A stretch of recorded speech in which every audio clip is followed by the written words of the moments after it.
District cricket association Gwadar के general secretary Abdullah Ali Hasan ने आज डिप्टी कमिश्नर गवादर हमूदुर रहमान से खसूसी मुलाकात की। मुलाकात में नयाबाद क्रिकेट ग्राउंड की बेहतरी और डिस्ट्रिक्ट की क्रिकेट सरगर्मियों के फरोग पर तफसीली गुफ्तगू हुई। जनरल सेक्रेटरी ने डिप्टी कमिश्नर से नयाबाद ग्राउंड के आउटफील्ड, पिच और पवेलियन की मरम्मत और तरक्की के साथ साथ डिस्ट्रिक्ट के तमाम क्रिकेट क्लब्स को किट बैग्स फराहम करने की दरख्वास्त पेश की। उन्होंने कहा कि बेहतर सहूलियात की फराहमी से न सिर्फ खिलाड़ियों के खेल में निखार आएगा बल्कि गवादर में क्रिकेट के फ़रोग को भी तक़वियत मिलेगी।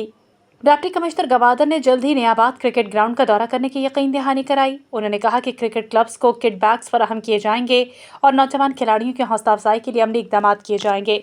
इस मौके पर young Galaxy cricket club Gwadar के कप्तान इम्तियाज़ करीम, बलोच क्रिकेट क्लब के बिलाल अजीज़ और ज़हूर शाह क्रिकेट क्लब के अबूद भी मौजूद थे, जिन्होंने डिप्टी कमिश्नर की यकीन दहानी पर इत्मीनान का इज़हार किया और खेलों के फ़रोग में ज़िला इंतज़ामिया की दिलचस्पी को सराहा।